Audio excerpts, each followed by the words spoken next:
दिनांक 12 जुलै रोजी पत्रकार परिषदेत माजी आमदार कैलास कोरंट्याल यांनी जालन्याचे विद्यमान आमदार यांच्यावरील आरोप करत त्यांनी केलेल्या वक्तव्यावर प्रश्नचिन्ह उपस्थित केले असून यामध्ये ज्या ठिकाणी हा भीम पार्क विपश्यना केंद्र तयार होत आहे ते सध्या जिल्हाधिकारी यांच्या अंतर्गत येत आहे।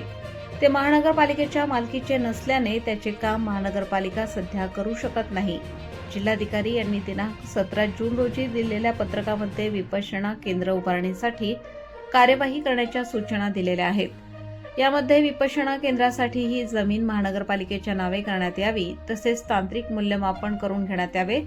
या पार्कसाठी महाराष्ट्र प्रादेशिक व नगररचना अधिनियम 1966 मधील कलम 37 नुसार जमिनीचे आरक्षण आराखड्यामध्ये सुधारणा करावी, अशी माहिती जिल्हाधिकारी यांनी दिलेल्या पत्रामध्ये नमूद आहे। हे पत्र माजी आमदार यांनी घेण्यात आलेल्या पत्रकार परिषदेत निदर्शनास आणून दिले। त्यासाठी काम करण्यासाठी त्या ठिकाणी अनेक परवानग्या आवश्यक असतात, हे विद्यमान आमदारांना माहीत नाही। त्यामध्ये पर्यावरण विभागाची परवानगी महत्त्वाची असते, त्याच्याशिवाय काम करता येत नाही, हे विद्यमान आमदारांना माहीत नाही, असा खरपूस समाचार यावेळी माजी आमदार कैलास कोरंट्याल यांनी घेतला आहे। तसेच अनेक प्रश्न यावेळी त्यांनी विद्यमान आमदार यांच्यावरती उपस्थित केले आहेत। प्रबंधभूमी महाराष्ट्र न्यूजसाठी प्रतिनिधी सुनील भारती, जालना। लहान लहान मुलं आता गुन्हेगारीकडे वळू लागलेले आहेत। हाही विषय मी सभागृहामध्ये मांडला। पालकांचं वेळेअभावी, कामाच्या अभावी मुलावरती लक्ष ठेवणं होत नाही। मी तो विषय सांगला, कदाचित तुम्ही सर्वांनी ऐकलाय असेल। मी विषय मांडला की एका शाळेच्या समोर मी जात होतो। एक वडील मला भेटले, म्हणे भाऊ तुम्ही चला बरं वेळमास्तर कर, माझ्या पोराला काढून टाकलं मी शाळेतून।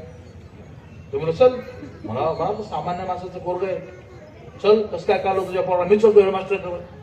मी गेलो हेडमास्टर कर, अरे का रे बाबा असं आधीमध्ये कोण टाकतो पोराला? तुझे भाऊ तुम्ही समजून घ्या, माझं ऐकून घ्या, काढलं ही गोष्ट खरी आहे, पण का काढलं हे तर समजून घ्या।